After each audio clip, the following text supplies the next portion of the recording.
sir. It's an honor. Thank you all. Thank you very much.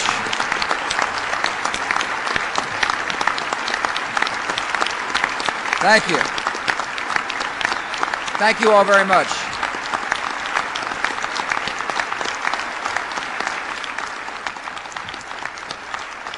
Thank you all very much. Please be seated. Your salad might get cold.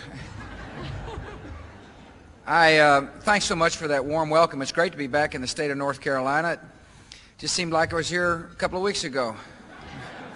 I was. I love coming to your state. The people here are wonderful and friendly. I love working the rope line at the airport when people say, "Mr. President, I'm praying for you." I can't tell you how wonderful that makes me feel. I thank you for your support and your friendship. I thank you for getting ready to send a fabulous woman to the United States Senate named Elizabeth Dole.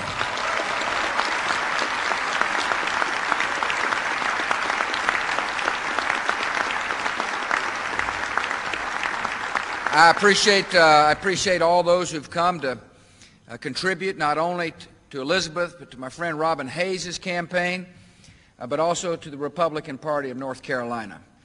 I want to.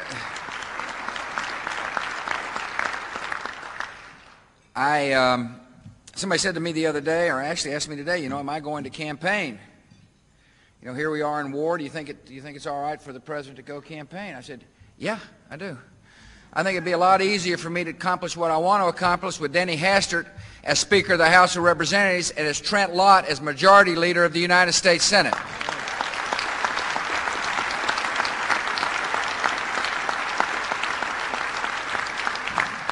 So I want to thank you all for coming to support two good candidates in the party. I also want to say, although Elizabeth is going to make a great United States Senator, it's been a joy to work with Jesse Helms. He's been a strong voice.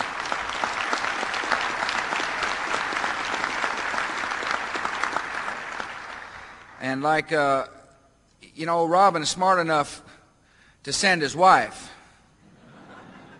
I should have sent mine. What a fabulous job she's doing. She is, when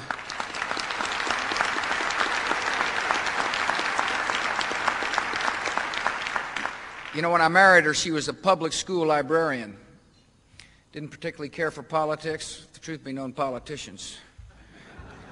And now she has been in a position of such important responsibility, and she's handled her position with such calm and resolve, and been a wonderful comforter not only to me but to the country, and I'm so grateful for her and the sacrifices she has made. We're doing great, by the way. I've never felt stronger in my life. I think it's because my wife is so great. It's also because I happen to be the president of the greatest nation on the face of the earth, and this country is united and resolved.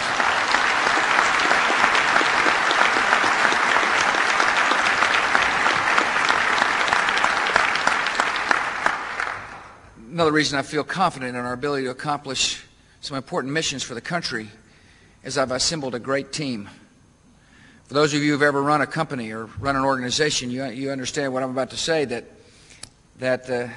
you're only as good as your team. And my national security team is strong and capable and experienced. And so is my domestic policy team, with Tommy Thompson playing an integral role. And Tommy, I want to thank you for serving the country, and thank you for being a part of my cabinet.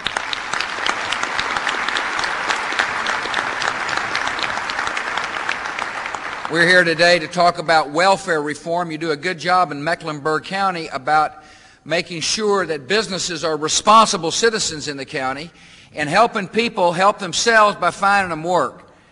And we understand that work is an integral part of any welfare reform, but we also understand that we got to pass power out of Washington, D.C. so the local folks can meet important goals and objectives.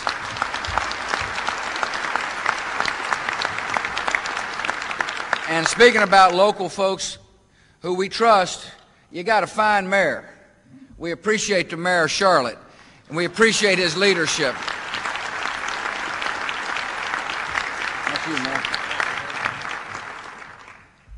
And I also want to thank Sue Myrick. She is a fine member of the United States Congress. Every other word is Charlotte when I'm around her.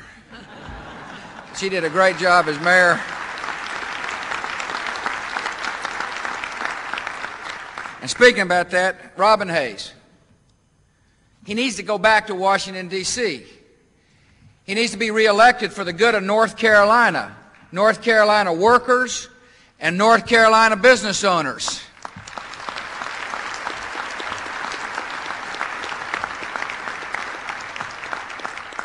And I want to thank you, Barbara, for representing him. We've kind of Barbara's got a sweet spot in our heart in the Bush family, and you did a fine job. I completely understand why Robin's not here. He wants to be working on behalf of the North Carolina people, which is what he has done every time I've met with him. He's one of the best grassroots politicians I've ever met. He's the kind of fellow that when you're driving through the district, he says, "There's old Joe over there. He owns that business. And there's this fellow over there. I got to know him when I went to shake hands with him." He also stood strong for the textile industry. When it became clear that there was going to be some trade negotiations going on, he said, "I want to make sure textiles are not dealt out of the mix this time." And because of his leadership, textiles have not been dealt out of the mix. The Secretary of Commerce was in your state the other day and made it clear that when it comes to trade, we're for fair trade for U.S. products. And I want to thank Robin for his leadership. And the North Carolina people ought to be thanking him for his leadership as well.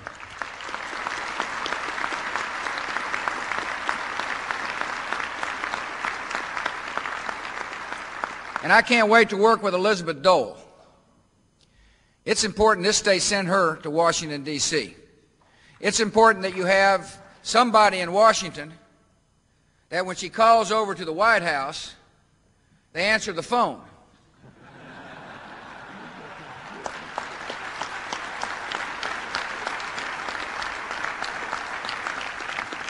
She's been a long-time friend. I trust her judgment. I know the integrity she'll bring to the office. I've been so impressed about how hard she is working.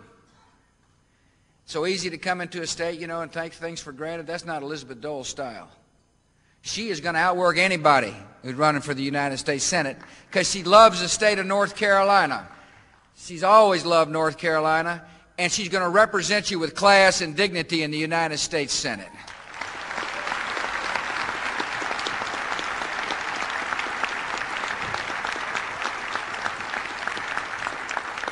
And we've got an important agenda in Washington. We're defending our country. The enemy attacked us thinking we were soft, thinking our culture was corrupt, thinking we just kind of roll over and say, well, okay, fine, we'll figure out if we can sue them.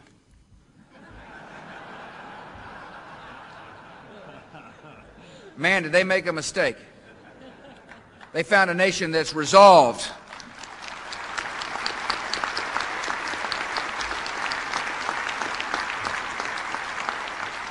They have found out that we will defend freedom. They understand now that this nation is slow to anger. But when angered, we will chase them down and we'll bring them to justice. I'm so proud of the United States military. For those of you who've got relatives in the military,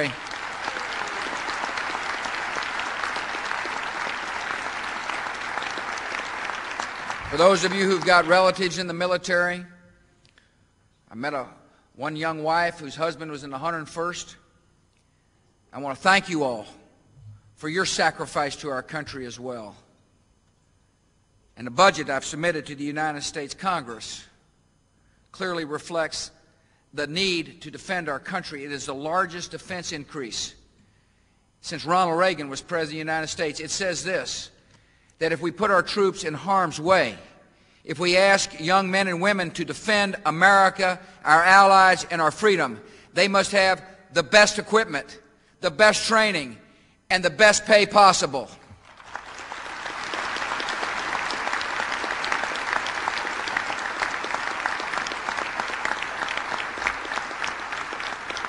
We have put together a mighty coalition of freedom-loving nations. nations all resolved to rout out terror wherever it may exist. It's going to require our nation to be steadfast and strong in order to make sure that coalition stays focused. And it's easy for a nation, for a leadership, to assume that position when we've got a nation that is resolved and patient and determined. I'm proud of the military, and I'm equally as proud of the people of the United States of America. We understand what is at stake. We understand our freedoms are now being challenged. We understand that civilization itself is under attack, and we will not relent. We stand strong in the face of the evil ones, and we will be victorious. Make no mistake about it.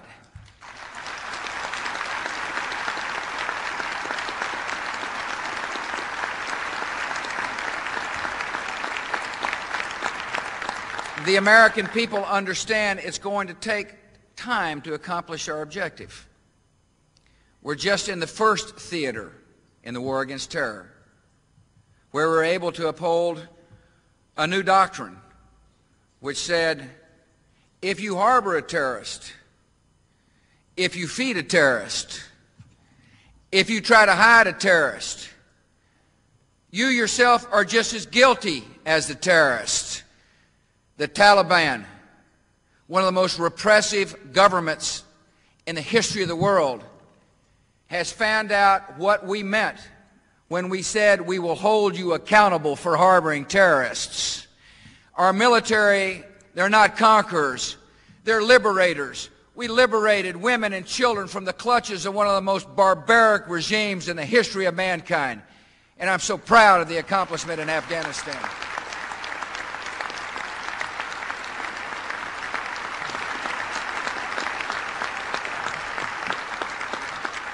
And our troops are still in harm's way. We're now in a dangerous phase in accomplishing our objectives. After all, we're chasing down people who, on the one hand, send young boys to their death in the name of religion, and on the other hand, hide in caves. But there's no cave deep enough. They can't hide long enough, because I'm patient. And so is the United States military. We will take however long it takes to hunt them down and to bring them to justice. And that's exactly what they deserve, the justice of a freedom-loving nation, a justice of a nation which will defend herself at all costs. The price of freedom is expensive, but we'll pay the price necessary to defend our freedoms.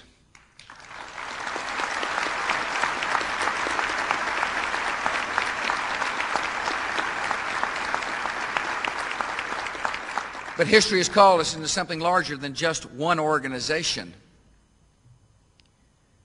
We must defend ourselves, and more importantly, our children and our children's children, against future terrorist attacks. And so the cause goes way beyond one person or one country. Our cause is to rout out terror wherever it hides, is to rally a coalition and insist upon results, insist that we bring terrorists to justice.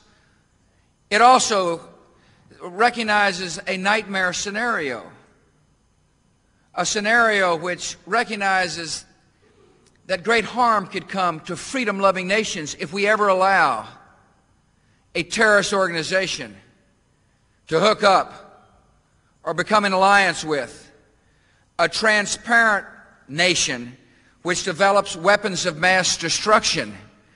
We cannot allow some of the world's worst leaders to develop the world's worst weapons to hold America and our friends hostage. This administration will rout out terror wherever it exists and will hold people accountable if they harbor a terrorist or made up a terrorist or threaten the United States with terrorist weapons.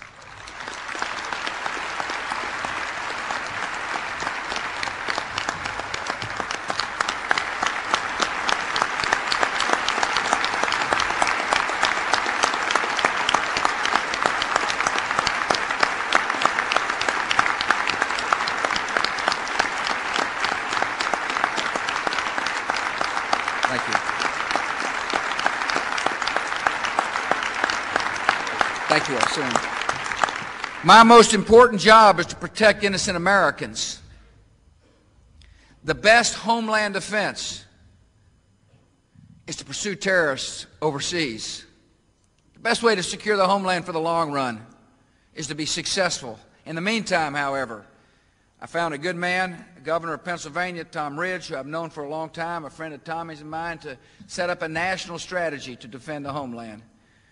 We've got a first responder initiative that's strong that basically will rally police and fire departments at the local level to respond if there ever is a problem. We're strengthening the Coast Guard to make our coast more secure. We're going to make sure our borders are secure by understanding who's coming in and who's going out of the United States of America. We're doing everything in our power to rally the resources of law enforcement and intelligence communities to protect the American people. I'm proud of the efforts of the law enforcement level, at the federal and state and local level. They will stay on alert so long as there's a threat to the United States of America. And we got a job to do at home as well. You know, I was campaigning in Chicago, and somebody asked me, is there ever any time where the budget might have to go into deficit? I said, only if we were at war or had a national emergency or were in recession. Little did I realize we'd get the trifecta. But we're fine. You know, I campaigned on tax relief because I knew it was the right thing to do. It became even more apparent it was the right thing to do when our economy started slowing down before I got sworn in as president. Tax relief, fortunately for the American economy, passed the United States Congress by giving people more of their own money to spend. It'll help invigorate the economy. Now, there's some in Washington who say, well, maybe we ought not to have tax relief. Maybe we ought to create uncertainty about the tax relief plan. Forget it. That's not going to happen. Tax relief for the American people happened at the right time. It was the right thing to do, and I stand strongly in support of giving people their own money back.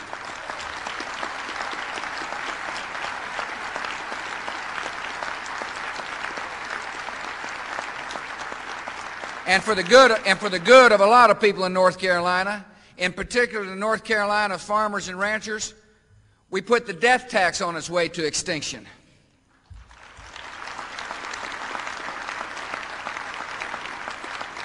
And you'll hear them screaming about the budget up there.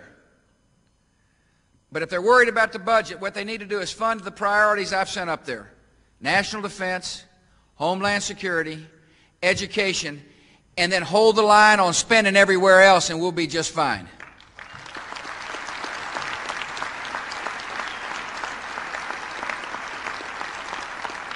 And speaking about education, I'm proud that we passed a good bill, really good education bill. I know it shocked you, and I can guarantee it shocked the people in Crawford, Texas, to hear me say nice things about Ted Kennedy.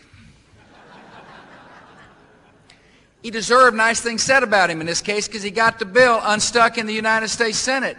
It is a bill which says the Republican Party understands that we got to educate every child, that no child should be left behind, that we strongly believe in accountability in our public school systems, that we believe that poor children can read and write and add and subtract, that we insist that there be local control of schools, and we understand that reading is the new civil right for every child in America.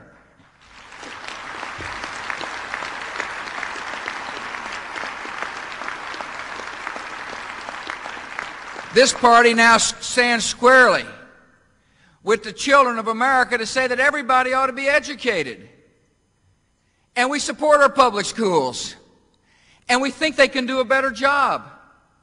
And the federal role, while needed, is limited. I was proud of the bipartisan spirit. We need more bipartisanship in Washington, D.C. We need less people worried about their own personal political careers and more people focused on what's best for the United States of America.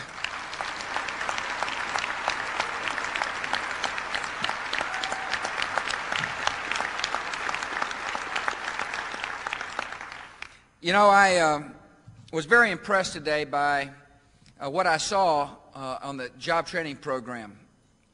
It really reinforces in my mind that the best initiatives are always those that kind of spring out of the hearts of people who really care more about their communities than anybody in a distant government could possibly care.